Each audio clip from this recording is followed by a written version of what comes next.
वंशी विभूषितकरान् नवनीरदाभात् पीताम्बरात् अरुणबिम्बफलादरुष्ठात् पूर्णेन्दुसुन्दरमुखात् अरविन्दनेत्रात् कृष्णात् परं किमपि तत्त्वम् अहं न जाने। कृष्णात् परं किमपि तत्त्वम् अहं न जाने। स्वस्ति श्रीगणेशाय नमः। श्रीसरस्वत्यै नमः। श्रीगुरुभ्यो नमः। नारायणं नमस्कृत्य नरं चैव नरोत्तमं देवीं सरस्वतीं व्यास ततो जयमुदीरयेत्। नमस्ते शारदे देवी सरस्वती मधीप्रदे वसत्वं मम जिह्वाग्रे सर्वविद्याप्रदा भव। अखण्डमण्डलाकारं व्याप्तं येन चराचरं तत्पदं दर्शितं येन तस्मै श्रीगुरवे नमः। सच्चिदानन्दरूपाय विश्वोत्पत्त्यादिहेतवे तापत्रयविनाशाय श्रीकृष्णाय वयं नुमः। ॐ नमः परमहंसास्वादित चरणकमलचिन्मकरन्दाय भक्तजनमानसनिवासाय श्रीरामचन्द्राय विश्वसर्गविसर्गादि नवलक्षणलक्षितं श्रीकृष्णाख्यं परं धाम जगद्धाम नमामि तत्। ॐ स्थापकाय च धर्मस्य सर्वधर्मस्वरूपिणे अवतारवरिष्ठाय रामकृष्णाय ते नमः। मुगं करोति वाचालं पङ्गुं लङ्घयते गिरिं यत्कृपात्वमहं वन्दे परमानन्दमाधवम्। कृष्ण कन्हैया लाल की जय, भक्तवत्सल भगवान की जय, वृंदावन विहारी लाल की जय, भागवत भगवान की जय, भागवत भक्त भगवान की जय। ओम नमो भगवते वासुदेवाय। नारायण नारायण नारायण नारायण।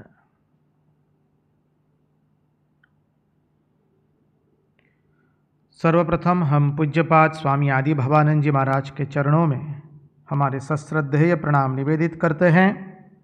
तत्पश्चात रामकृष्ण आश्रम राजकोट के अध्यक्ष पूज्यपाद स्वामी निखिलेश्वरानंद जी महाराज के चरणों में हमारे सश्रद्धेय प्रणाम निवेदित करते हैं।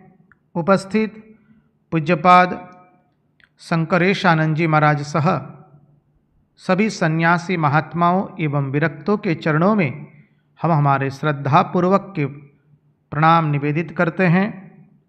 और इस दृश्य श्राव्य माध्यम से जो कोई भी इस भागवत रसामृत का रसपान कर रहा है, उन सब के हृदय में निवासित उस अनंत अखंड अविनाशी परब्रह्म परमात्मा को मुहुर मुहुर वंदन करके आइए भागवत रसामृत में हम अवगाहन करें।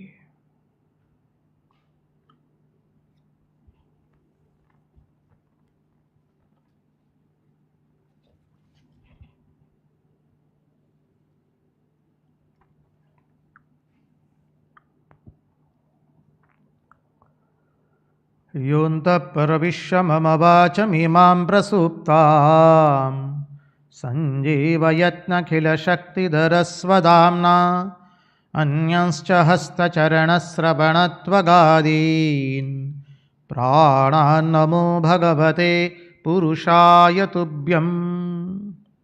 नारायण नारायण नारायण नारायण।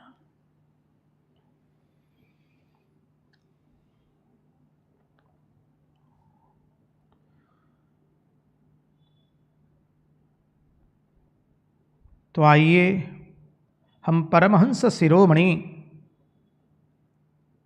विरक्त शिरोमणि भगवान शुकदेव जी के चरणों में बैठ करके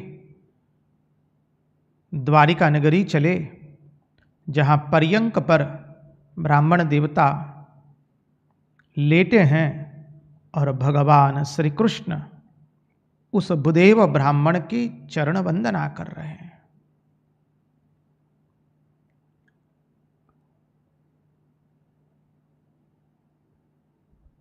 भगवान श्री कृष्ण बुदेव ब्राह्मण के चरण दबा रहे हैं, चरण सेवा कर रहे हैं।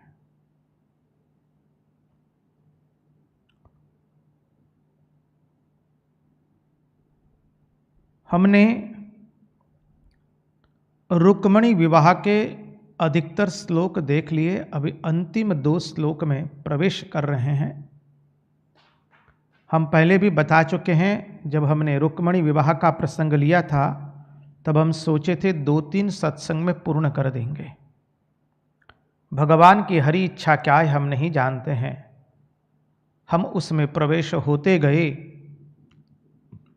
महात्माओं के चिंतन से चिंतन करते गए, और आज देखते देखते सुना है कि 8 या 9 दिन हो चुके हैं। आज चिंता मत कीजिए, आज भगवान का ब्याह माता रुक्मणी से हो जाएगा। अंतिम श्लोक में प्रवेश कर लेंगे आज, और अंतिम श्लोक का अद्भुत महात्म्य भी हमारे सामने उद्घाटित हो जाएगा। अब इस रुक्मणी विवाह का ये जो प्रसंग है उसका विस्तार अधिक नहीं करेंगे।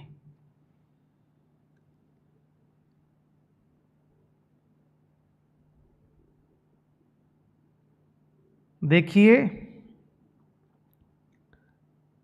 माता रुक्मणी ने जो संदेश बुदेव ब्राह्मण के हाथों भिजवाया है, वो बुदेव ब्राह्मण लोभी नहीं है, कपटी नहीं है, वो एक अद्भुत पुरुष है। इसलिए माता लक्ष्मी ने उनका चयन किया है। वो आकर के भगवान को माता रुक्मणी की व्यथा सुनाते हैं और माता रुक्मणी को भगवान का संदेश सुनाते हैं। गुरु यही कार्य करता है, जीव को भगवान की कथा सुनाते हैं और भगवान को जीव की व्यथा सुनाते हैं।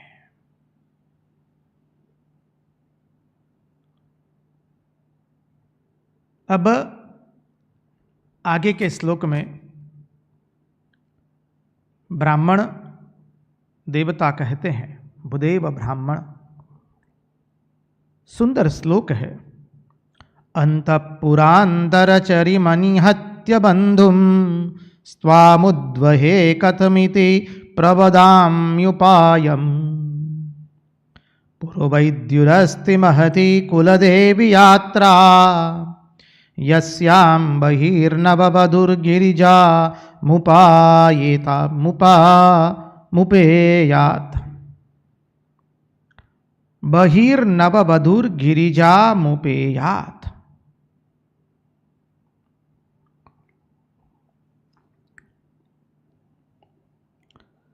माता रुक्मणी ने कह दिया कि भगवान आप मुझे किस तरह से वर्ण करेंगे, क्योंकि भगवान ने कह दिया आप तो अंतःपुर में रहती है।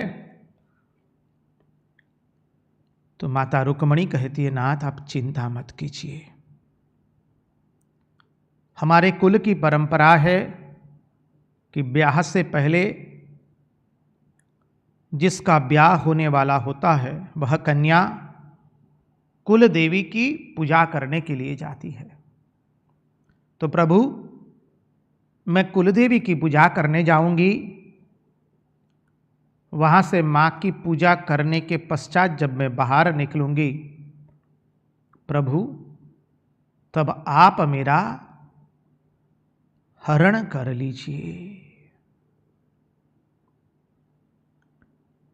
मां ने यह नहीं कहा कि पूजा के पहले हरण कीजिए, मां ने कहा कि पूजा करने के पश्चात, क्योंकि पूजा करते समय भी नहीं कहा, पूजा के पहले भी नहीं कहा, क्योंकि परंपरा तो बना ही रखनी है। इसलिए परंपरा का खंडन भी न हो, परंपरा अकबद्ध रहे। इसलिए विद्यारण्य स्वामी भी कहते हैं, traditions are to be maintained. हमारे कुल की परंपराएं जो है वो हमें उसका पालन करना है, उसका अनुसरण करना है। परंपरा गई तो फिर बहुत कुछ चला जाता है। मां ने कहा, मैं देवी की पूजा के लिए जाऊंगी, पूजा करने के पश्चात जब बाहर निकलूं तब प्रभु आप मेरा हरण कीजिए। और अंतिम श्लोक में तो मां ने जो कहा है वो चिंतन करते करते हम सब लोग गदगद हो जाए, ऐसा अद्भुत चिंतन है ये। इस श्लोक का विस्तार नहीं करेंगे क्योंकि आज तो रुक्मणी मां का ब्याह कर देना है। आप लोगों की भी धीरज गले तक आ चुकी है। हम समझ सकते हैं, हम तो चाहते थे 2-3 श्लोक लेने का। जिज्ञासुओं ने कहा, नहीं महाराज, सभी श्लोक लीजिए। और ये 7 ही श्लोक थे, इसलिए भगवान ने हमसे करवा भी लिया वो। तो आइए इस श्लोक का अधिक चिंतन न करके जो अंतिम श्लोक अत्यंत महत्वपूर्ण है उसके चिंतन में प्रवेश करें। श्लोक नंबर 43वां 52वां अध्याय। यस्यांग्रि पंकज रजस्नपनम महांतो, क्या सुंदर कहा है। यस्यांग्रि पंकज रजस्नपनम महांतो वाञ्छन्त्युमापति तिरिवात्मपोपहत्यै। यस्यांग्रि पंकज रजस्नपनम महांतो वाञ्छन्त्युमापतिरिवात्मतमोपहत्यै। यरहाम्बुजाक्ष न लभेय भवत्प्रसादं जय्यामसुन्वृतकृशाञ्छत जन्मभिः स्यात्। यरहम्बुजाक्ष न लभेय भवत्प्रसादं जय्यामसुन्वृतकृशाञ्छत जन्मभिः स्यात्। यस्यांघ्रि पंकज रजस्नपनम महांतो वाञ्छन्त्युमापतिरिवात्म मतमोपहत्यै। यस्य अग्रिम, यस्यांघ्रिम संधि विच्छेद करें। यस्यांघ्रि, यस्य अग्रिम, पंकज रजः स्नपनम महांतः वाञ्छन्ति उमापतिः इव आत्मतमः उपहत्यै। संधि विच्छेद किया। वाञ्छन्त्यमुपापति रिवात्मतमोपहत्यै संधि विच्छेद करेंगे तो वाञ्छन्ति उमापतिः इव आत्मतमः उपहत्यै।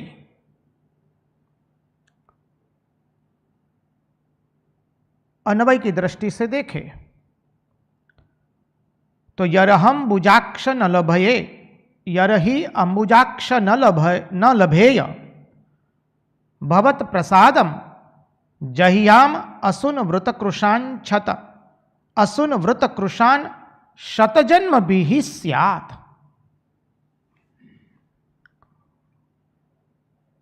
माँ कहती है कमल लोचन अंबुजाक्ष, शब्द का अर्थ कमल लोचन। उमापति इवह, जिसके चरणों की रज उमापति भी लेते हैं, उमा सहित उमापति। जिसके चरण कमल की रज पार्वती के समान, पार्वती पति के समान महापुरुष भी, महान तो अर्थात महापुरुष भी अपने अंतःकरण के अज्ञान को मिटाने के लिए जिनके चरण कमल की धूलि में स्नान करना चाहते हैं।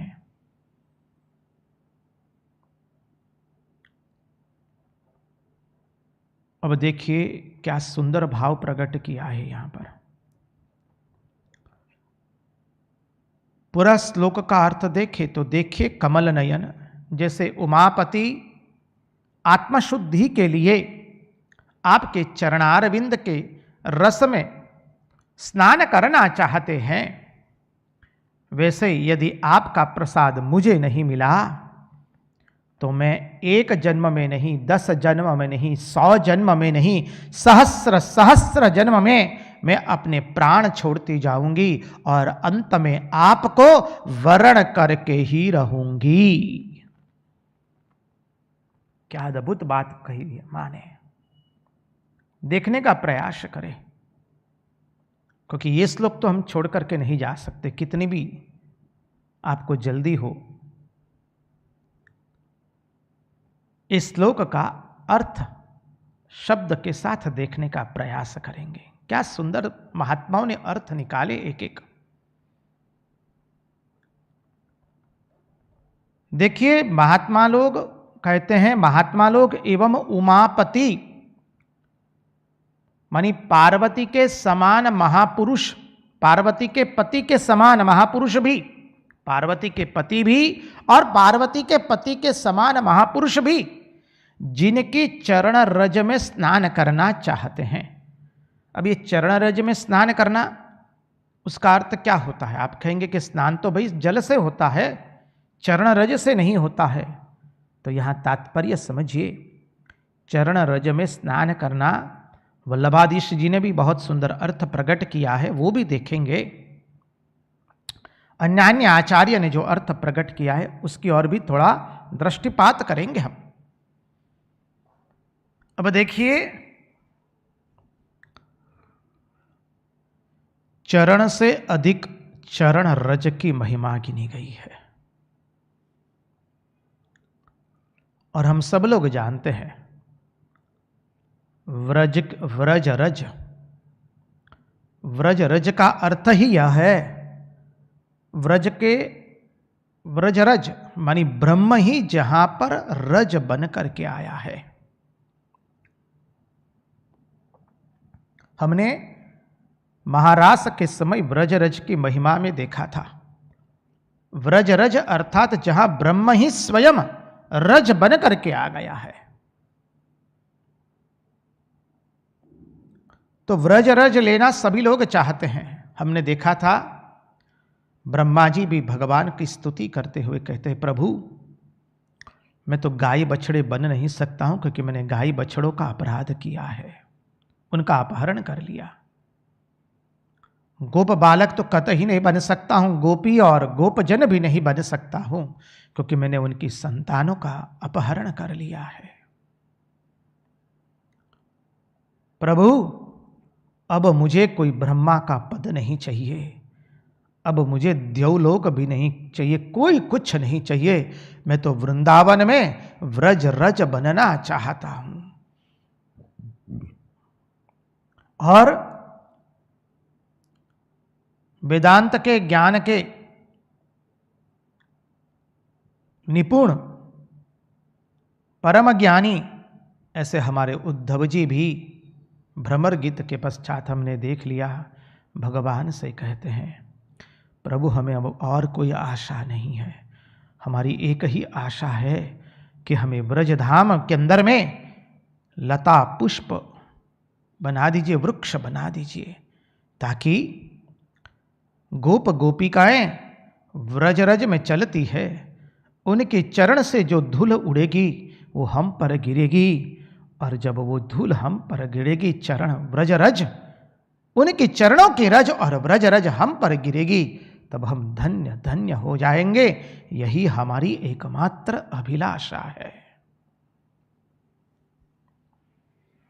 उद्धव जी गए थे 2-3 दिन के लिए, रुक गए पूरे 6 माह। परम ज्ञानी परम प्रेमी बनकर के आए हैं। महात्माओं ने यहां तक कह दिया, अरे ब्रजधाम के अंदर में, श्रीधाम ब्रज में कोई पक्षी बैठा हो और वह यदि उड़े तो उस पक्षी के उड़ने से जो धूल उड़ी है व्रजरज, वो व्रजरज भी हम पर गिर जाए तो हमारा जीवन धन्य हो जाता है। देखिए व्रजरज, रज का अर्थ देखिए तो सत्वगुण, रजोगुण, तमोगुण। हम लोगों को हमारी परमार्थ की यात्रा में तमोगुण से रजोगुण में जाना है और रजोगुण से सत्वगुण में जाना है।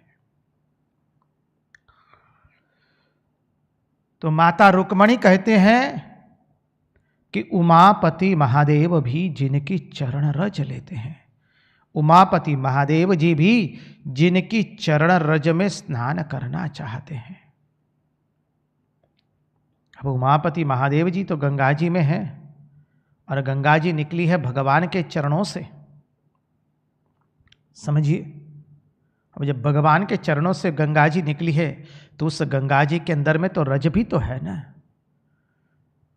तो वल्लभाधीश जी, महाप्रभु वल्लभाचार्य जी भी यही अर्थ करते हैं कि जब शिव जी भगवान के चरण रज में स्नान करना चाहते, अर्थात शिव जी कहते हैं उस गंगा जी में हम स्नान करेंगे, तो गंगा जी के साथ तो भगवान के चरण से उनकी रज भी आई हुई है, तो भगवान के चरण रज में हम स्नान करेंगे। बहुत सुंदर अद्भुत अर्थ निकाला है वल्लभाधीश जी ने। और आगे का अर्थ देखे, उमापति महादेव जी, उमापति आपके चरण रज में स्नान करना क्यों चाहते हैं? अपने अज्ञान की निवृत्ति के लिए। अज्ञान की निवृत्ति के लिए उमापति आपकी चरण रज में स्नान करना चाहते हैं। चरण रज से यदि अभिषेक हो जाए तो फिर अब और क्या बचा? हमारे अज्ञान का समूल सदंतर नाश हो जाएगा, हमारी बुद्धि सुधर जाएगी, बुद्धि में विवेक जगेगा, हृदय में भक्ति आवेगी और वैराग्य का उदय होगा। देखिए, व्रजरज को हम अपने मस्तिष्क पर लगाते हैं। व्रजरज भगवान श्री रामकृष्ण देव भी श्रीधाम व्रज से व्रज लेकर आए थे और उन्होंने पंचवटी में छिड़की थी। व्रजरज की अत्यंत महात्म्य है। महात्मा लोग अपने शरीर पर लगाते हैं। वृंदावन में देखेंगे महात्मा लोग व्रजरज को अपने शरीर पर लगाते हैं। व्रजरज की अत्यंत महिमा है। अब देखिए, ये व्रजरज की महिमा के बारे में उसका महात्म्य बोध न हो तो व्रजरज में पांव रखने से, व्रजरज को सर पर लगाने से क्या कुछ लाभ होगा, कुछ कल्याण होगा? तो महात्मा लोग कहते जी ना। जब तक हम क्रिया के पीछे उसका महात्मा ही नहीं जानते हैं तब वो क्रिया उतना फलदायी नहीं होती है। क्रिया जो है वो हमारा कल्याण तो करेगी, लेकिन जब उस क्रिया के पीछे का जो महात्म्य है उसको जानेंगे और तत्पश्चात उस क्रिया का पालन करेंगे तो हमें अधिक लाभ होता है। चरण रज का अर्थ समझिए, वो विनम्रता का द्योतक है। बोले उनकी चरण भी, उनके चरणों की रज भी हमारे मस्तिष्क पर धारण करने योग्य है। महात्मा लोग इसलिए समझाते हैं, कभी अपने जीवन का तुलनात्मक अभ्यास मत कीजिए। कोई कहता है ये महात्मा जो है खाली खाते हैं, पीते हैं और सो जाते हैं, उससे अच्छे तो हम हैं कि सारा दिन खटते तो है। महात्मा लोग समझाते हैं, कभी इस तरह से अपने जीवन की तुलना मत कीजिए किसी के साथ। वृंदावन के महात्मा तो कहते हैं, अरे यहां कोई भी हो, कोई भी महात्मा किस दृष्टि से भी रहता हो, कौन से भी भाव से रहता हो, इनके चरणों की रज भी हमें पावन कर देती है। इसलिए व्रजरज का महात्म्य है। अपने आप को इतना विनम्र बनाया कि दूसरों की चरण की रज भी हमें पावन कर देती है। तब दूसरे का चरित्र तो बहुत दूर रहा देखना। साथ ही साथ कहते हैं महात्मा लोग, देखिए वृंदावन में कोई भी एक वृक्ष को भी पकड़ करके आप रह जाएंगे तो एक वृक्ष भी चिंतामणि से अधिक फल आपको दे देगा, वो भगवान के चरणों में आपको पहुंचा देगा। यहां तक महात्माओं ने कह दिया, वृंदावन के रज की तो महात्मा है ही, महात्मा ही है ही। अरे वृंदावन के किसी एक वृक्ष को भी पकड़ लिया आपने और उसको पकड़ करके अपने अपने उसकी उपासना करते करते उसको पकड़ लिया तो वृक्ष भी चिंतामणि से कहीं अधिक फल देने वाला है। व्रज रज की यदि ईमानदारी से शरण लेंगे तो वो तो पावन करेगी ही, और किसी भी एक वृक्ष का भी आश्रय ले लेंगे ईमानदारी से तो वो तो चिंतामणि से भी कहीं अधिक हमें फल देती है।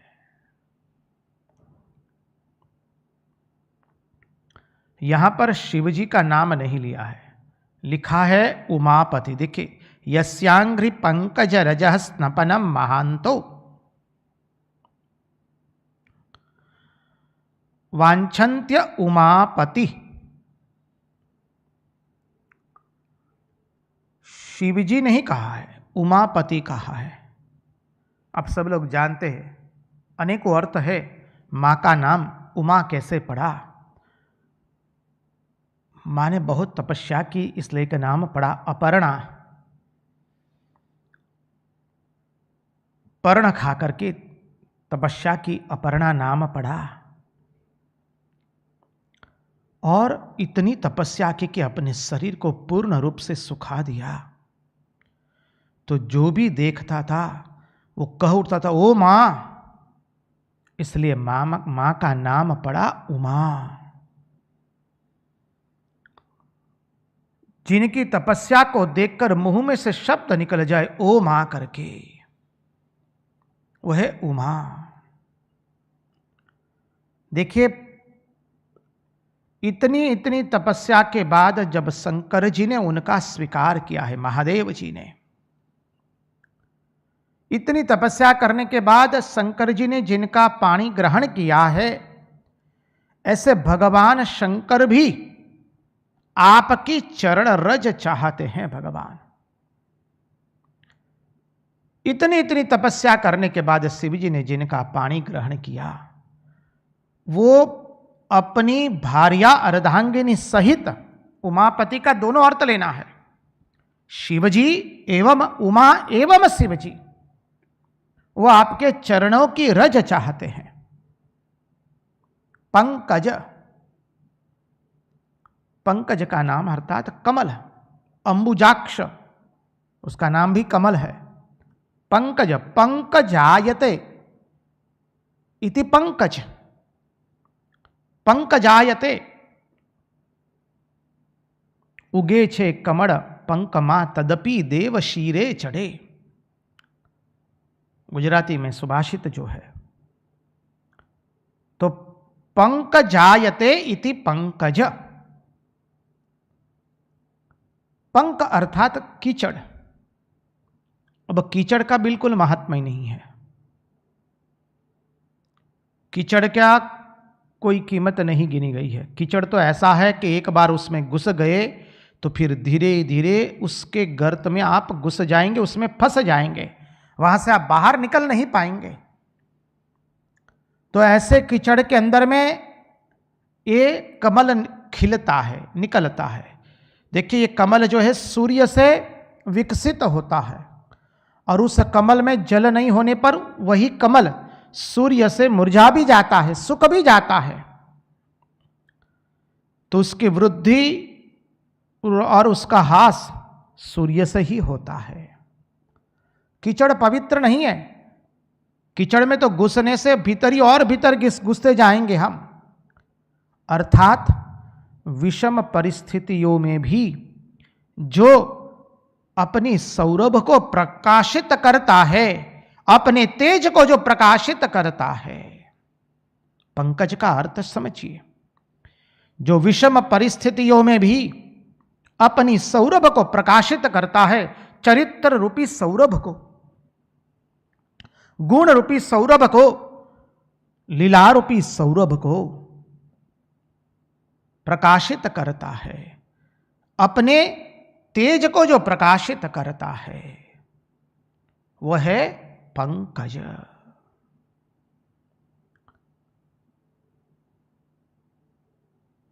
तो जब उमापति अर्थात भगवान शिव एवं उमाता उमा दोनों आपके चरणों की उपासना करते हैं, दोनों आपके चरणों की रज में स्नान करना चाहते हैं, तो रुक्मणी कहती है प्रभु जब ऐसे शिवजी एवं उमा, भगवान शिव एवं भवानी और महान संत लोग, महात्मा लोग भी आपके चरणों की उपासना करना चाहते हैं, तो क्या आपके चरण हमें प्राप्त नहीं होंगे? अब आगे का अर्थ ध्यान से सुनिए। माता रुक्मणी के 5 भाई है। रुक्मी, रुक्मी रथ, रुक्म बाहु, रुक्म केश और रुक्म माली। अब रुक्मी जो है वो विष का प्रतीक है। ये 5 अविद्या है। अविद्या, अस्मिता, राग, द्वेष एवं अभिनिवेश। रुक्मी, रुक्मी रथ, रुक्मी बाहु, रुक्मी केशो एवं रुक्म माली, ये 5 अविद्या है। अविद्या, अस्मिता, राग, द्वेष एवं अभिनिवेश। तो प्रभु मैं 5 तमोगुण से घिरी हुई हूं, माता रुक्मणी कहती है। और जब शिवजी उमा सहित आपके चरणों की धूली चाहते हैं, महात्मा लोग आपके चरणों की धूली चाहते हैं, तो प्रभु मैं तो आपकी अर्धांगिनी हूं। मैंने तो मन से आपको अपना पति मान लिया है, पूर्ण रूप से मैं आपको अपना सर्वस्व अर्पण कर चुकी हूं नाथ। तो फिर क्या मेरा इतना अधिकार नहीं बनता है कि प्रभु मैं आपके चरणों की धूली मेरे मस्तिष्क पर लगाऊं, आपकी चरणों की धूली में स्नान करके मेरे अंजन निरंजन बन जाए। प्रभु आपकी चरण धूलि में स्नान करने से जीव के अंदर में विवेक, वैराग्य सब कुछ आता है। देखिए महात्मा लोग समझ आते हैं, भक्ति जो है वो भगवान की भार्या है और भक्ति बांझ नहीं है और भगवान नपुंसक नहीं है।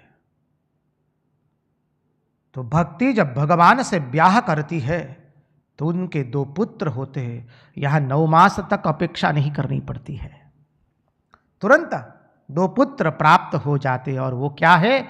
ज्ञान एवं वैराग्य।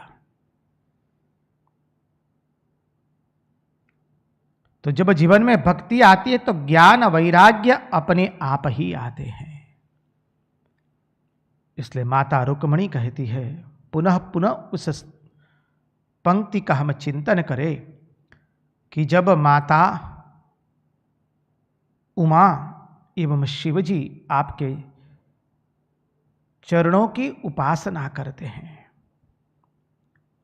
आपके चरण रज में स्नान करना चाहते हैं, जिनके पति हैं वे भी जगतपति, जिनके पति उमापति, वो जगतपति के चरण, वो जगतपति आपके चरणों की रज में स्नान करना चाहते हैं। जिनके पति जगतपति है, उमापति, उमा के पति जगतपति है। अरे जिनके जगतपति जिनके पति जगतपति है, वो भी आपके चरणों के रज में स्नान करना चाहती है, तो हे नाथ, मैं तो आपकी पत्नी हूं, तो क्या मैं कभी नहीं चाहूंगी कि मैं प्रभु आपके चरण रज के में स्नान करूं?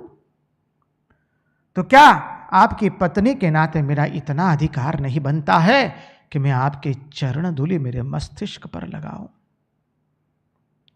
क्या अद्भुत भाव माने प्रकट किया है। बड़े बड़े महात्मा आपकी चरण धूलि लगाते हैं, मस्तिष्क पर आपकी चरण धूलि में स्नान करते हैं, तो प्रभु आपकी अर्धांगिनी के नाते मेरा इतना तो अधिकार अवश्य बनता है कि मैं आपके चरणों की धूलि को मेरे मस्तिष्क पर लगाऊं। मैं आपकी चरण धूलि में स्नान करना चाहती हूं, अर्थात महात्माओं ने बहुत सुंदर अर्थ निकाला है। प्रभु मैं मेरी प्रत्येक इंद्रियों को आपकी चरण धूलि में स्नान कराना चाहती हूं। मैं मेरी प्रत्येक इंद्रियों से आपके चरण वंदना करना चाहती हूं। मेरी प्रत्येक इंद्रियों से प्रभु आप अपने चरणों की दासी बना दीजिए। मेरी प्रत्येक इंद्रिय को प्रभु आप अपने चरणों की दासी बना दीजिए। हमारा मन एवं हमारी बुद्धि तो आपका अनुचर बन गया है प्रभु। अब हमारी इंद्रियों को भी आप अपनी अनुचर बना दीजिए, हमारी इंद्रियों को भी आप अपनी सेवा में स्वीकार कर लीजिए। यही भाव गोपियों ने कहा है। कितना अद्भुत भाव है।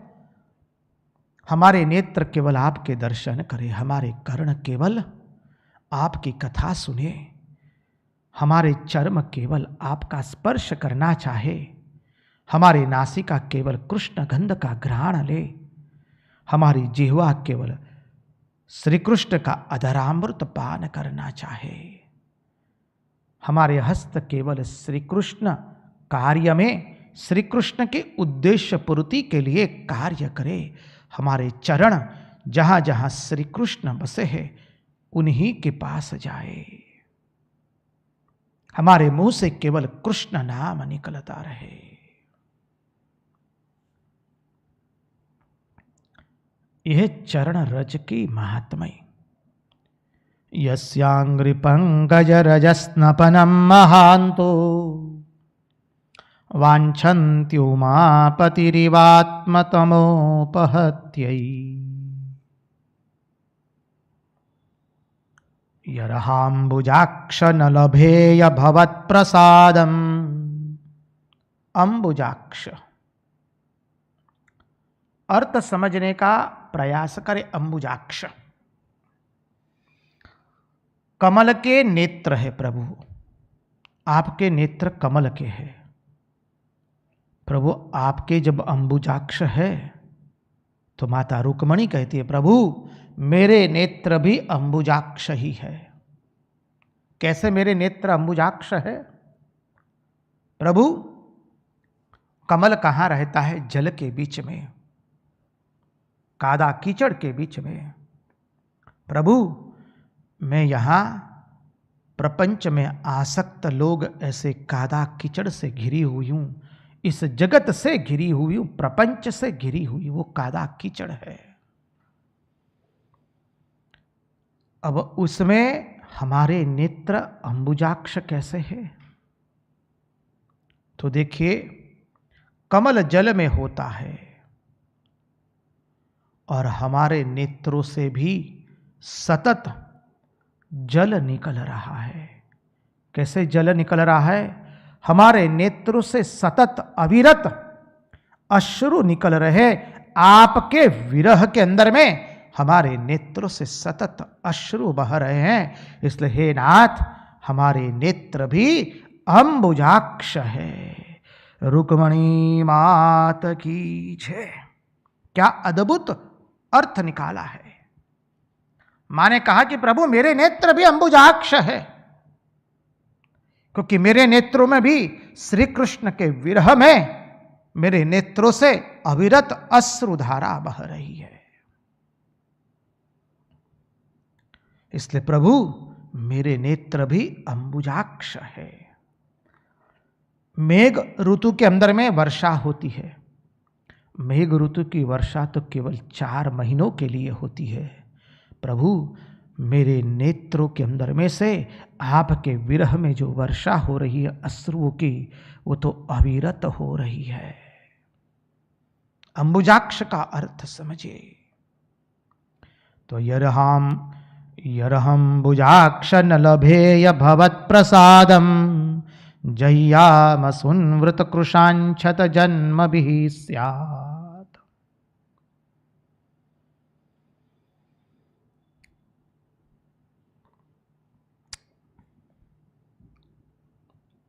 व्रत कृशान शत जन्म भी स्यात्। प्रभु हमने हमारा सब भाव आपको अर्पण कर दिया है। अब आप एक बात सुन लीजिए प्रभु, हमको अधिक और कुछ नहीं कहना है। यदि इस जन्म में आप हमारे पास नहीं आए और हमारा पानी ग्रहण नहीं किया प्रभु, तो 1 जन्म नहीं, 10 जन्म नहीं, 100 जन्म नहीं, हम सहस्र सहस्र जन्म आपके विरह में अपने शरीर को तपा करके अंत में तो आप ही का हम वर्ण करेंगे। आप नहीं मिलेंगे तो ऐसा नहीं है कि हम और कोई अहरे गहरे के साथ चली जाएंगी, कतई नहीं।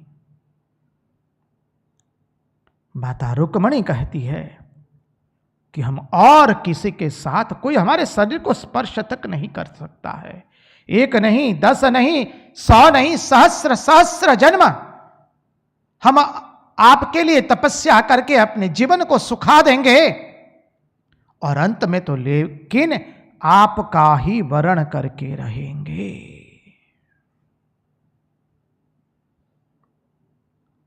राम न मिले तो कोई बात नहीं, लेकिन इतने नालायक नहीं बनेंगे कि श्यामा के साथ बैठ करके घर संसार बसाएंगे। रामकृष्ण कथामृत के अंदर में अंतिम कुछ पन्नों के अंदर में श्री रामकृष्ण देव के तिरोधान के पश्चात जब उनके अंतरंग सन्यासी शिष्य स्वामी विवेकानंद के साथ निवास करते हैं, तब मास्टर महाशय गए हैं वहां पर। तब स्वामी ब्रह्मानंद जी राजा महाराज कहते हैं, अरे अभी भी तो भगवत दर्शन नहीं हुआ, तभी इस शरीर का मूल्य क्या। इस प्रकार का कुछ अर्थ स्वामी ब्रह्मानंद जी अपने मुंह से कहते हैं। तब स्वामी जी, स्वामी विवेकानंद कहते हैं, राम नहीं मिले तो कोई बात नहीं, इतने नालायक नहीं बनेंगे कि श्यामा के साथ बैठ करके घर संसार बसाएंगे। अर्थात भगवान लाभ के लिए निकले हैं, ईश्वर प्राप्ति के लिए। नहीं मिले तो कोई बात नहीं, लेकिन हम वापस संसार नहीं करेंगे।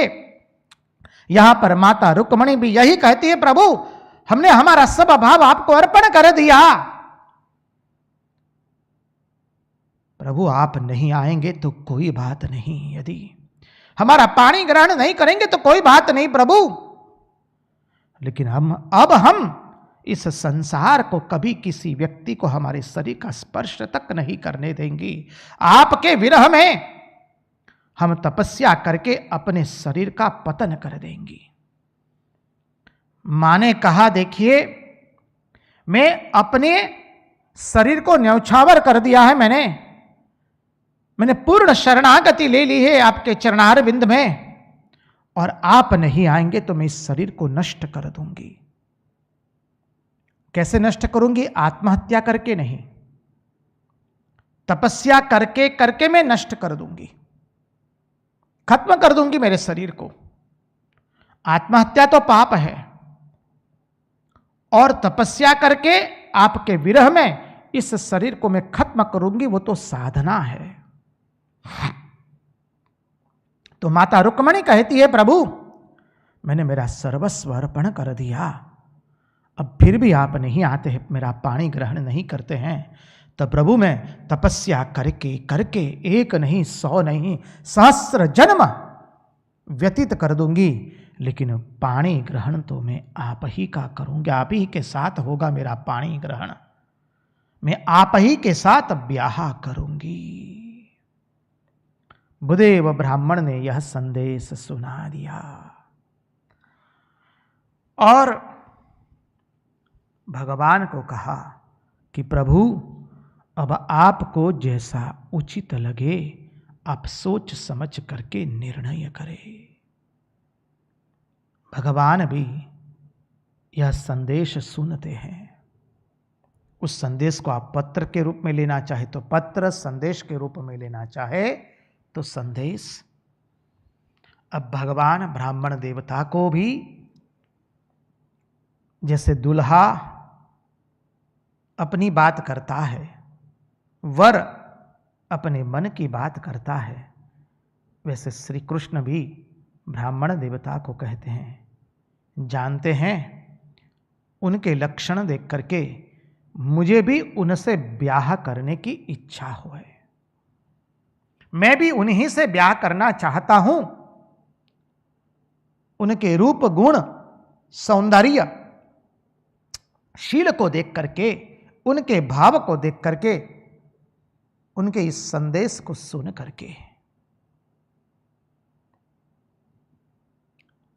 लेकिन उनका जो भाई है रुक्मी, वो इसमें बाधा बनता है, वो चाहता नहीं है कि हमारा ब्याह रुक्मणी के साथ हो और रुक्मणी का ब्याह हमसे हो।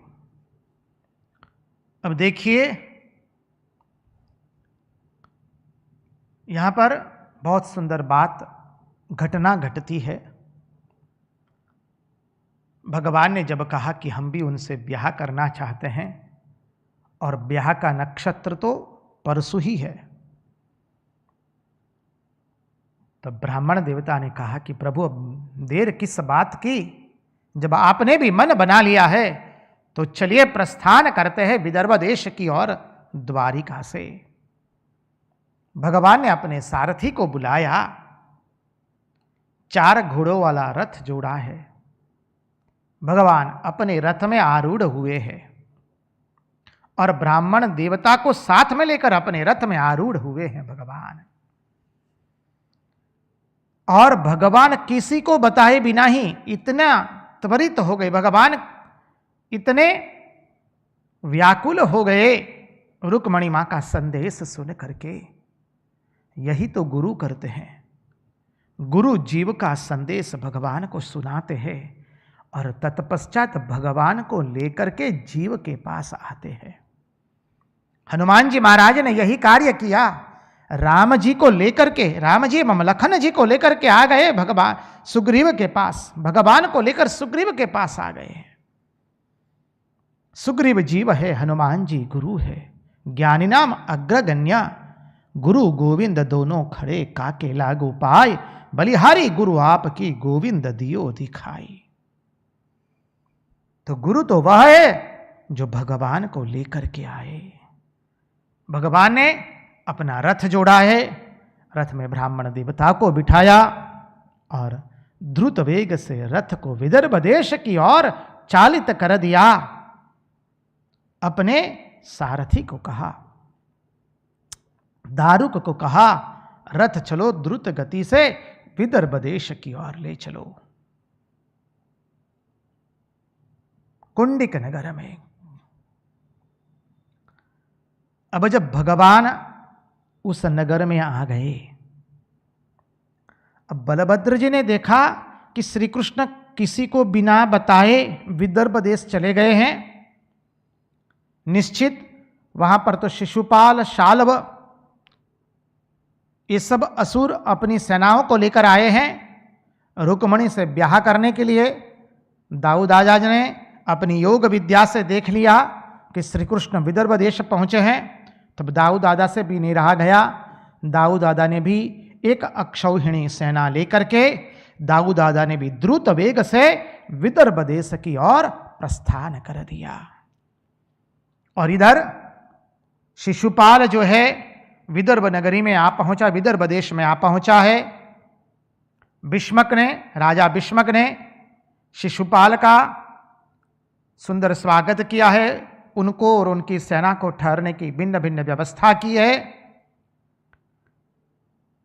रुक्मणी मां को मंगलसूत्र पहना दिया गया है। सब विधियां संपन्न हो गई है। स्वस्थ गणपति पूजा हो चुकी है। अब कल मां का ब्याह होने वाला है। मां देवी की पूजा करने के लिए प्रस्थान करने वाले हैं। अब एक ही रात्रि बाकी है। मां को बहुत चिंता होती है, माता रुक्मणी को, कि क्या ब्राह्मण देवता भगवान को लेकर के नहीं आवेंगे। माता रुक्मणी सोचती है, मैं अभागी हूं, मेरे पर देवताओं का अनुग्रह नहीं है, मेरे पर भगवान का अनुग्रह नहीं है, मेरी तपस्या में कहीं कुछ कमी है, मुझ में कुछ अहंकार हो गया है, इसलिए शायद भगवान मेरा पानी ग्रहण करने के लिए नहीं आ रहे। माता भगवान को प्रार्थना करती है। माता रुक्मणी उमा को प्रार्थना करती है, मां मेरी लाज रखो, मेरा पानी ग्रहण केवल श्री कृष्ण करे। मां ने आर्त भाव से प्रार्थना की है। मां की बाईं आंख फिरकती है। शुभ संकेत होने के समाचार मिले। उतने में ब्राह्मण देवता मां के अंतःपुर में आते हैं और आनंद से मां को समाचार देते हैं, अब मां आप चिंता मत कीजिए, परम कृपालु परमेश्वर जगत नियंता पूर्ण पुरुषोत्तम भगवान श्री कृष्ण का आगमन विदर्भ देश में हो चुका है। कृष्ण कन्हैया लाल की जय। मां गदगद हो गई है। ब्राह्मण देवता को मां पुनः पुनः वंदन करती है। मां की आंखों से 14 अश्रु निकलते हैं। ब्राह्मण देवता को वंदन किए। ब्राह्मण देवता विदाई लेते हैं। मां को कहते, मां पूर्व नियोजित कार्य के अनुसार ही, पूर्व नियोजित योजना के अनुसार ही आप जब उमा की पूजा करने जाएंगे, देवी की पूजा करने जाएंगे, मां अंबिका की पूजा करने जाएंगे, भगवान उसी वक्त आपका पूजा पूर्ण होने के बाद आपका भगवान सब राजाओं के सामने आपका पानी ग्रहण करके आपका हरण कर लेंगे। बहुत सुंदर आगे प्रसंग आने वाला है। उसके पहले हम एक भजन का रसास्वादन ले, तत्पश्चात आगे के प्रसंग में प्रवेश करेंगे। ठीक जी प्रसंग।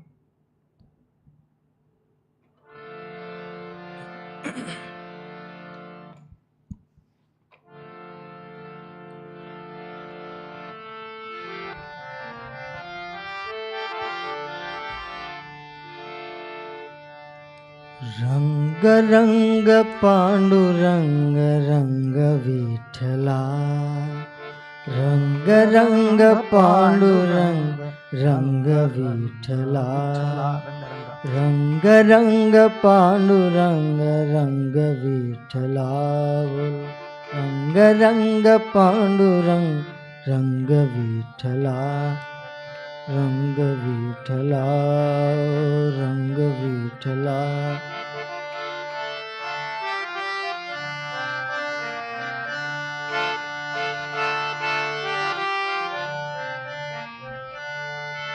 रुक्ष्मणी समेता पंढरीनाथा रुक्ष्मणी समेता पंढरीनाथ रुक्ष्मणी समेता पंढरीनाथ रुक्ष्मणी समेता पंढरीनाथ पंढरीनाथ पंढरीनाथ रुक्ष्मणी समेता पंढरीनाथ रुक्ष्मणी समेता पंढरीनाथ रंग रंग विठला भक्ति रंग विठला रंग रंग विठ्ठला भक्ती रंग विठ्ठला रंग रंग विठला भक्ति रंग विठला रंग रंग विठ्ठला भक्ती रंग विठ्ठला ओ विठला ओ विठला ओ विठ्ठला ओ विठ्ठला ओ विठला ओ विठला ओ विठ्ठला ओ विठ्ठला रंग रंग पांडुरंग रंग विठला रंग रंग पांडुरंग रंग विठ्ठला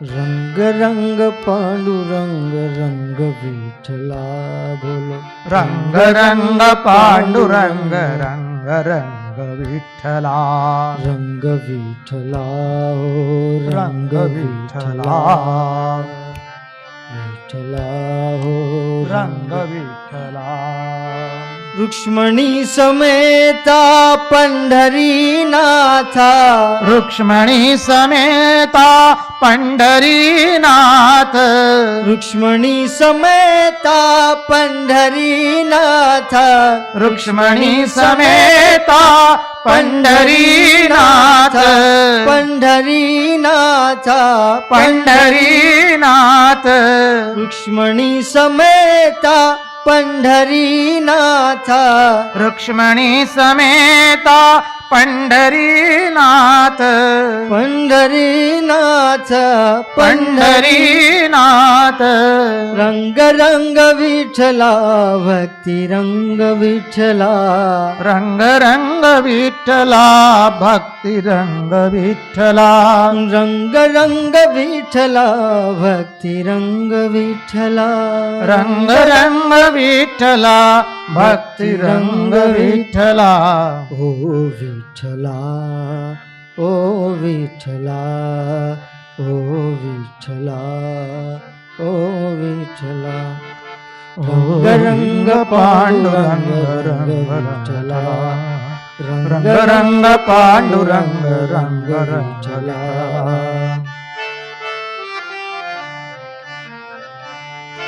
रंग रंग पांडुरंग रंग विठला रंग रंग पांडुरंग रंग विठ्ठला रुक्ष्मणी समेता पंढरीनाथ रुक्ष्मणी समेता पंढरीनाथ रुक्ष्मणी समेता पंढरीनाथ रुक्ष्मणी समेता पंढरीनाथ पंढरीनाथ पंढरीनाथ रंग रंग विठला भक्ति रंग विठला रंग रंग विठ्ठला भक्ती रंग विठ्ठला रंग रंग विठला भक्ति रंग विठला रंग रंग विठ्ठला भक्ती रंग विठ्ठला ओ विठला ओ विठला ओ विठ्ठला ओ विठ्ठला ओ विठला ओ विठला ओ विठ्ठला ओ विठ्ठला कृष्ण कन्हैया लाल की जय कृष्ण कन्हैया लाल की जय।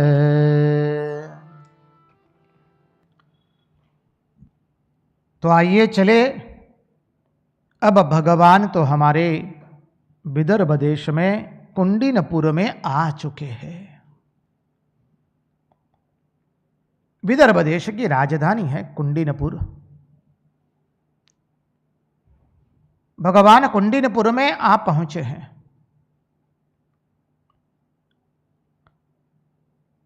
जैसे देखा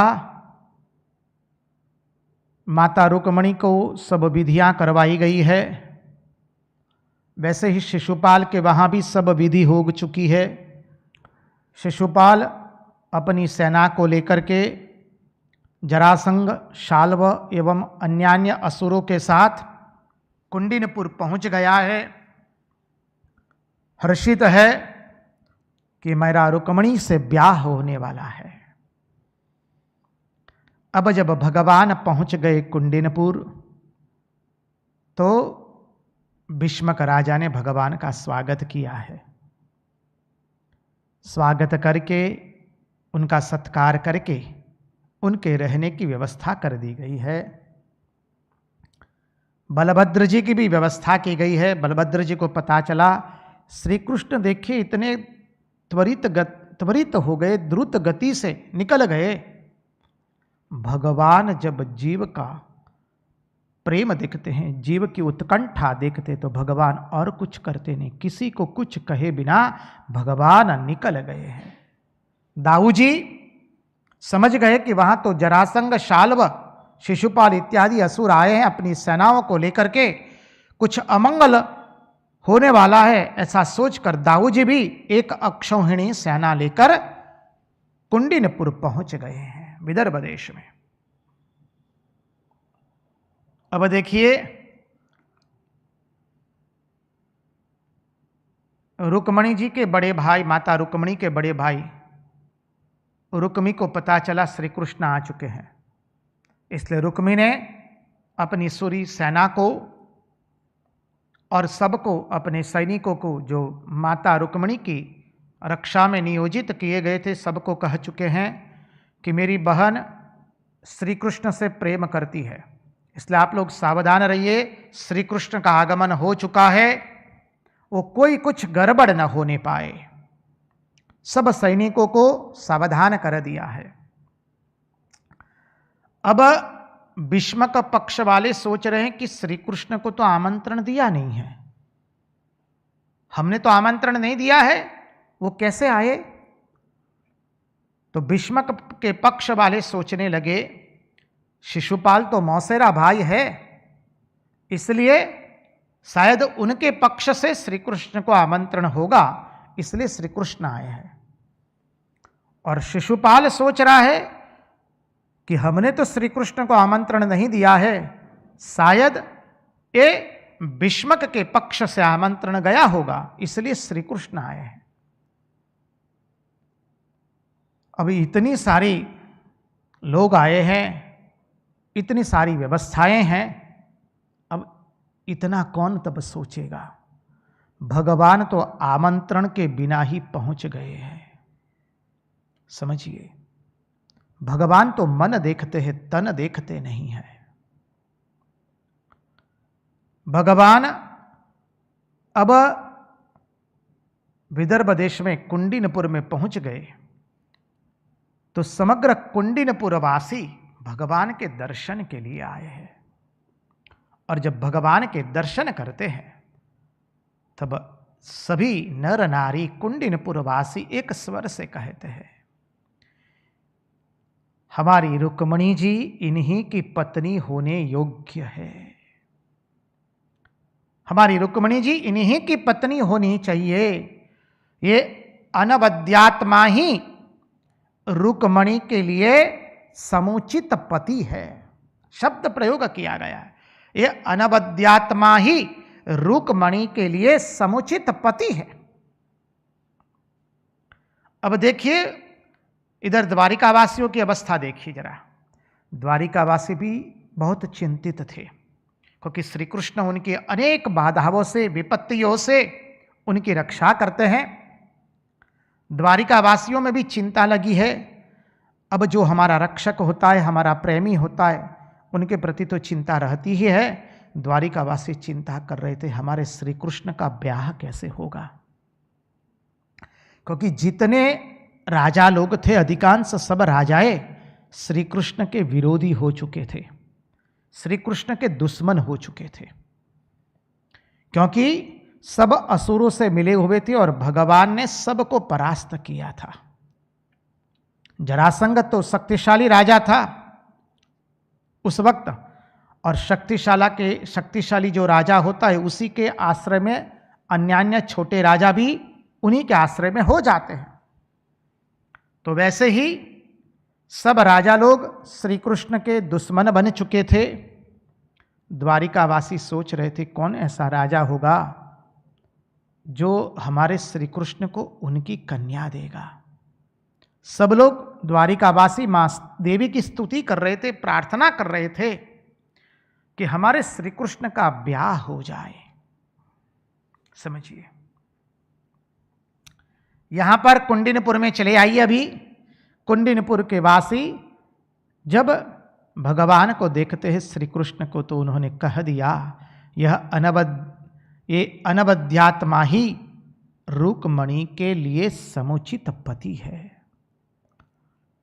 अब आप प्रसंग को याद कीजिए, रामचरितमानस में आता है, श्री राम जब जनकपुर पहुंचे तो वहां के लोगों ने प्रार्थना की है, हे विधाता, हे भगवान, हे परम कृपालु परमात्मा, यदि हमारा धर्म पुण्य हो, हमने यदि कुछ धर्म किया हो, हमने यदि कुछ पुण्य कर्म किया हो, तो उसके फलस्वरूप हमारी जानकी जी का ब्याह इस श्री राम से होना चाहिए। हमारी जानकी जी का ब्याह श्री राम से होना चाहिए।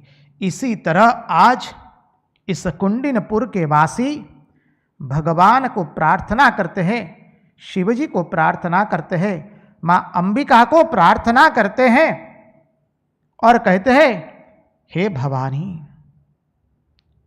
हे देवादिदेव महादेव, यदि हम कुंडिनपुर वासियों ने यदि कोई शुभ कर्म किया हो, कोई धर्म का अनुष्ठान किया हो, कोई पुण्य कर्म किया हो, तो हमारे रुक्मणी जी का ब्याह इस श्री कृष्ण से ही होना चाहिए। विदर्भवासी कहते, भगवान हमारे ऊपर अनुग्रह करो जिसे इस अच्युत का ब्याह हमारी श्री रुक्मणी जी के साथ हो जाए। अब देखिए, लग्न का शुभ प्रसंग आया है, शुभ दिन आया। प्रातः काल मां भोर में उठ करके अपने सखियों को लेकर के अब मां अंबिका देवी पार्वती की पूजा करने के लिए प्रस्थान करने वाली है।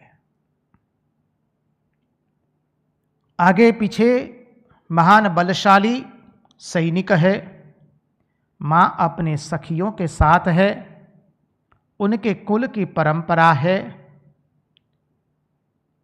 कि लग्न के पहले कुल देवी का दर्शन करना होता है, कुल देवी की पूजा करनी होती है। मां अपने सखियों और योद्धाओं के साथ, बलशाली सैनिकों के साथ देवी का पूजन करने के लिए देवी के वहां मंदिर में जाती है। इधर शिशुपाल को पता चला है कि श्री कृष्ण का आगमन हो चुका है। वो जरासंध के पास जाता है और कहता है, देखो वो ग्वाला आ चुका है, मुझे बहुत भय लग रहा है। यहां तक वर्णन आ गया, शिशुपाल कहता है कि मेरी बाईं आंख फड़क रही है, कुछ अघटित हो सकता है, मुझे शुकन अच्छे नहीं हो रहे हैं, मुझे भय लग रहा है, क्योंकि वो कब क्या करेगा वो किसी को मालूम नहीं है। बात तो सही है, हमारा कन्हैया तो करतुम अकर्तुम अन्यथा करतुम सर्वसमर्थ जो ठहरा। शिशुपाल जब जरासंध को अपना भय निवेदित करता है, जरासंध ने कहा, क्या तुम क्या समझते हो, हम क्या बारात में बाराती बन करके यहां पर आए हैं क्या? केवल हम भी अपनी चतुरंगी सेना को लेकर आए हैं, हम यहां केवल बाराती बन करके नहीं आए इस ब्याह में भाग लेने के लिए। तुम निश्चिंत रहो, तुम्हें मालूम है ना, श्री कृष्ण मेरे भय से ग्रस्त होकर के मथुरा छोड़ करके भागा है। हम बलशाली है, तुम चिंता मत करो, तुम्हारा ब्याह में कोई विघ्न नहीं दे सकता है। अब माता अंबा की पूजा करने जा रही है। रुक्मणी मां ने मौन ले लिया है। उस दिन सैनिक रक्षा कर रहे हैं, रुक्मणी जी मंत्र पढ़ती है। बहुत सुंदर मंत्र का अर्थ है। नमस्ये त्वाम्बिके मिक्षणम स्वसंतानयुताम शिवाम, अर्थात हे अंबिका, हे मां, मैं गणेश एवं शिवजी के साथ आपको वंदन करती हूं, आपको नमस्कार करती हूं। अब जो आधा श्लोक ये बोलती है, जो वृद्ध माताएं हैं, ब्राह्मण लोग हैं, देव लोग हैं, वो मां को श्लोक बुलवाते। मां इतना श्लोक तो बोलती है। नमस्ये त्वाम्बिके मिक्षणम स्वसंतान युताम शिवाम, मां ने इस श्लोक का उच्चारण किया। अब आधा श्लोक मां क्या बोलती है सुनिए। आधा मंत्र मां अपने भीतर में ही पढ़ती है। भूयात पति में भवा भगवान कृष्णस्त दनुमोदताम, भूयात पति में भगवान कृष्णस्त दनुमोताम, मेरे पति श्री कृष्ण ही है और कोई नहीं है। भूयात पति में भगवान कृष्णस्त दनुमोदताम, मां ने स्तुति की है। मां अंबिका की बहुत स्तुति की है। आज मां कहती, मां मेरी परीक्षा का दिन आया है, मां मैंने तुम्हारी शरण ली है। मां भगवान श्री कृष्ण का ही स्मरण करके मां अंबिका को उद्देश्य करके प्रार्थना कर रही है।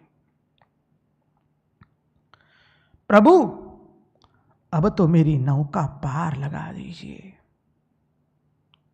मां गदगद होकर के मां अंबिका की स्तुति करती है।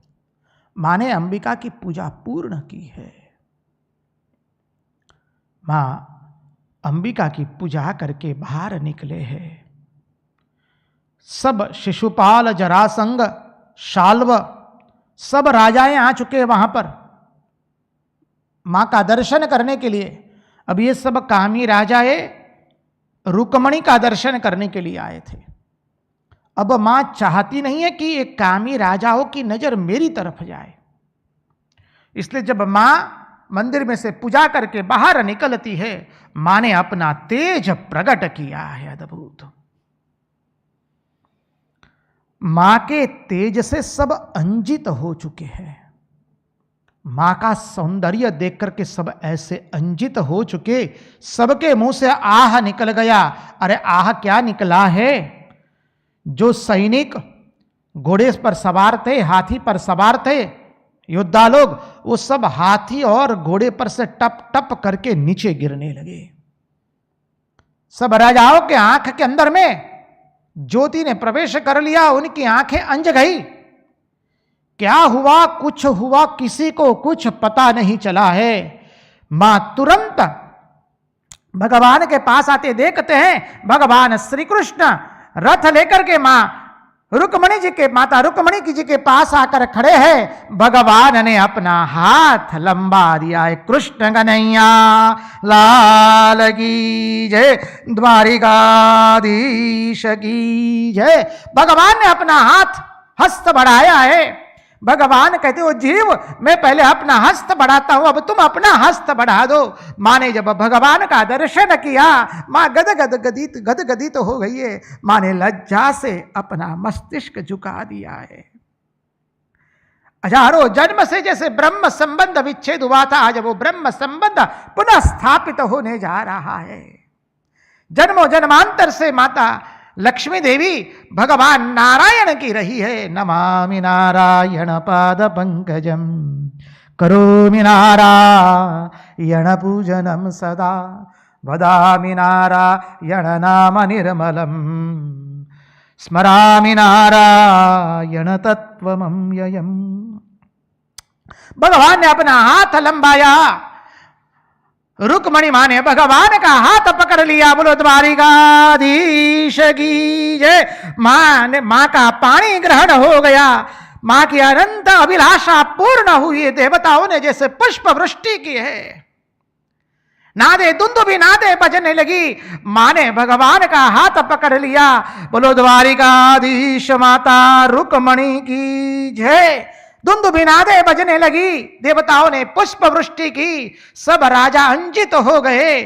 सैनिक योद्धा लोग अपने अपने सवार पर से नीचे गिर गए।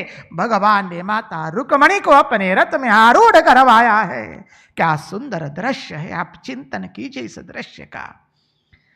हमारे पूर्ण पुरुषोत्तम श्री कृष्ण रथ में आरूढ़ है। वंशी विभूषित करान नवनीरदावात पीतांबरात अरुण बिंब फलादरुष्ठात। यह बंसी नहीं है अभी तो भगवान के पास, बंसी तो भगवान छोड़ के आ गए व्रजधाम में। अद्भुत स्वरूप है भगवान का। और भगवान ने माता रुक्मणी का हाथ पकड़ा है, माता रुक्मणी को रथ में आरूढ़ किया है। देवताओं ने जय जयकार किया, द्वारिकाधीश की जय। और भगवान द्रुत वेग से रथ को चलाते हैं। थोड़ी क्षण के बाद राजा लोग, कामी राजा है, खड़े होते कि क्या हुआ क्या हुआ। शिशुपाल रोने लगा, अरे वो ग्वाला मेरा शिकार लेकर के चला गया। जिसका डर था वही उस ग्वाले ने कर लिया। रुक्मणी जी का अपहरण हो गया है। शिशुपाल कहता है चिंता मत करो, हम उसे छोड़ेंगे नहीं। युद्ध के लिए दुंदुभी बजने लगी, युद्ध शुरू हुआ। बलभद्र जी ने, दाऊ जी ने जरासंग, शिशुपाल, साल्व आदि की सेना को एक क्षण के अंदर में पराजित करके भेज दिया है वापस, उनको नष्ट भ्रष्ट कर दिया। युद्ध हुआ, अरे अनेकों सैनिकों की हत्या की गई। देखिए मांगलिक प्रसंग है ब्याह का, वहां पर युद्ध हो रहा है। अभी यहां पर रुक्मणी जी का बड़ा भाई रुक्मी, उससे रहा नहीं गया। वो इतना क्रोधित हुआ, बोले कुछ भी हो जाए, चाहे मैं श्री कृष्ण के हाथ से मेरी बहन को वापस लेकर के ही रहूंगा, रुक्मणी जी को वापस लेकर आऊंगा। यदि मैं रुक्मणी जी को वापस लेकर नहीं आया तो मैं कुंडिन नगर में, कुंडिनपुर में वापस नहीं आऊंगा, पुनः लौटूंगा नहीं कुंडिनपुर में। वचन लेकर के वो अत्यंत द्रुत वेग से श्री कृष्ण का पीछा करता है, भगवान के पीछे पीछे आता है। भगवान को ललकारा उसने। अरे इसके पहले भी जब भगवान ने माता रुक्मणी को रथ में आरूढ़ किया है, भगवान जब जा रहे हैं तब शिशुपाल, जरासंध आदि की सेना ने भगवान के रथ को चारों ओर से घेर लिया है। क्या सुंदर वर्णन है, मूल भागवत में पढ़िए, ये वर्णन पढ़ने में भी आनंद आता है। माता रुक्मणी का हाथ भगवान के हाथों में है। माता रुक्मणी ये चतुरंगी सेना है, देखकर घबरा गई है, थोड़ी घबराहट हुई है। भगवान देखते हैं, भगवान कहते तुम चिंता मत करो, ये कोई कुछ भी नहीं कर पाएंगे। जब जीव का हाथ भगवान पकड़ते हैं, जीव घबराता है कि प्रभु ये काम, क्रोध, लोभ, मोह, मद एवं मात्सर्य, ये इस समय मुझे भय लगता है, प्रभु मेरी रक्षा कीजिए। भगवान कहते जीव तुम चिंता मत करो, मैंने तुम्हारा पानी ग्रहण किया है, कोई तुम्हारा कुछ नहीं कर सकता है। भगवान ये काम, क्रोध, लोभ, मोह, मद एवं मात्सर्य को परास्त करके जीव का पानी ग्रहण करते हैं। इधर रुक्मी ने भगवान को ललकारा, भगवान ने रुक्मी को परास्त किया। रुक्मी ने एक बार कितने सारे बाण चलाए, भगवान ने उसके बाणों का नाश कर दिया, उसके धनुष का ही नाश कर दिया। भगवान ने उसका दाढ़ी मुछ आधा काट लिया, कुरूपा बना दिया भगवान ने, और उसको बांध करके रथ पर बांध दिया, रखड़ा कर दिया। अब इतने में दाऊ जी आ जाते हैं। शिशुपाल, शाल्वा आदि की सेना को परास्त कर दिया दाऊ जी ने। जरासंग शिशुपाल को कहता है, शिशुपाल रो रहा है। जरासंग शिशुपाल के पास आकर के कहता है, तुम उदास न हो। किसका प्रिय और किसका अप्रिय होता है इसकी कोई मर्यादा नहीं है। सारी सृष्टि कठपुतली की तरह ईश्वर के हाथों में नृत्य करती है। शिशुपाल कह रहा है, जरासंग, क्षमा कीजिए, जरासंग शिशुपाल को कह रहा है। यह असुर वेदांत प्रकट हो रहा है। देखिए, कहता है तुम उदास मत हो, किसका प्रिय किसी का अप्रिय होता है इसकी कोई मर्यादा नहीं है। सारी सृष्टि कठपुतली की तरह भगवान के हाथों में नृत्य करती है। अब जब सभी सेनाओं को परास्त करके दाऊ जी ने देखा कि भगवान ने अपने साले का दाढ़ी मूछ आधा काट करके, आधा मुंडन करके उसको रथ में बांध दिया है, दाऊ जी श्री कृष्ण को थोड़ा डांटते हैं कि तुम क्या कर रहे हो, अपने साले को कोई इस तरह से बांधता है, छोड़ो। अभी श्री कृष्ण को एक और देख रहे हैं और एक और रुक्मणी जी की ओर देख करके दाऊ जी बहुत सुंदर उपदेश देते हैं। दाऊ जी माता रुक्मणी को कहते, रुक्मणी जी तुम नाराज, रुक्मणी तुम नाराज मत होना, यह ईश्वर की लीला है और क्षत्रिय का धर्म बड़ा भयंकर है और युद्ध में तो भाई भाई एक दूसरे का संहार करते हैं। युद्ध में भाई भाई एक दूसरे को मारता है। और भगवान श्री कृष्ण से अब दाऊ जी कहते हैं, क्या कहते हैं, अरे संसारी मनुष्य अपने संबंधियों को मारते हैं, तुम क्यों अपने संबंधियों को मारते हो।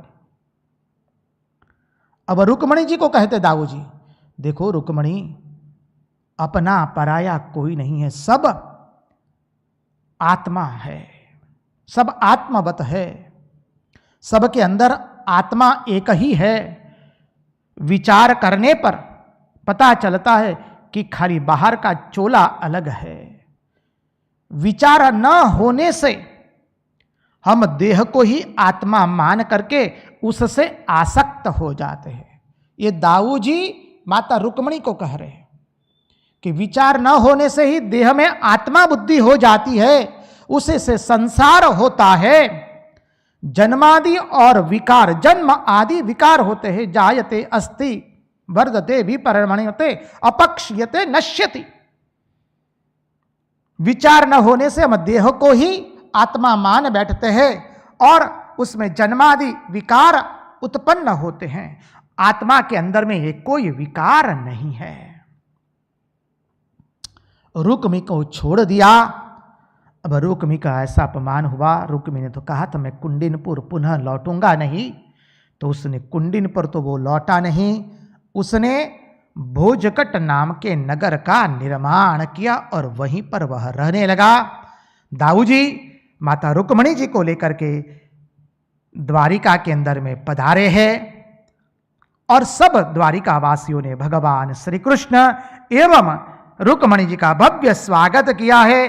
कृष्ण कन्हैया लाल की जय।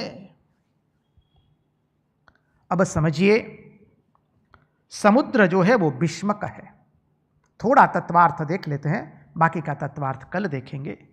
समुद्र विष्मक है, उसकी पुत्री लक्ष्मी है और रुक्मी उसका बड़ा भाई विष है। रुक्मी एवं रुक्मणी, अब रुक्मणी का भाई रुक्मी है। रुक्मणी और श्री कृष्ण के ब्याह में रुक्मी ही विष बनता है। अब माता रुक्मणी का ब्याह भगवान ने केवल राक्षस विधि से नहीं किया है, 3 विधि से ब्याह हुआ है। 3 प्रकार से माता रुक्मणी का श्री कृष्ण के साथ ब्याह हुआ है। पहले जब पत्र लिखा या संदेश भेजा बुदेव ब्राह्मण के हाथों, प्रेम संदेश भेजा, तो वो गंधर्व विवाह हुआ, गंधर्व विधि से प्रेम संदेश भेजा। तत्पश्चात दूसरा अपहरण करके द्वारा श्री कृष्ण एवं रुक्मिणी का विवाह हुआ, वो राक्षस विधि से हुआ। और तीसरा विधि विधान के द्वारा शास्त्रीय रीति से हुआ है श्री कृष्ण एवं माता रुक्मिणी का विवाह। विवाह में एकांगी प्रेम नहीं चलता है, परस्पर प्रेम होना चाहिए। श्री कृष्ण के लिए जैसे माता रुक्मिणी व्याकुल है, वैसे ही श्री कृष्ण माता रुक्मिणी के लिए व्याकुल है। अरे यहां तक भागवत में कह दिया कि श्री कृष्ण को नींद भी नहीं आती है माता रुक्मिणी के विरह में। आगे का प्रसंग, माता रुक्मिणी और भगवान की 8 पटरानियां होती है। भगवान के कुल 16,108 पटरानियां हैं, रानियां हैं। उसका तत्वार्थ बहुत सुंदर है, वो कल देखने का हम प्रयास करेंगे।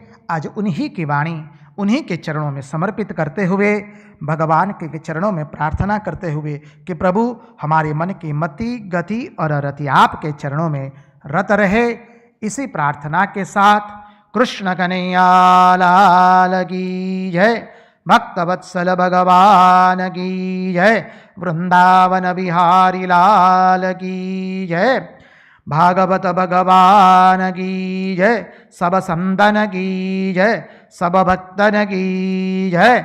ओम नमः पार्वती पदये हर हर महादेव हर।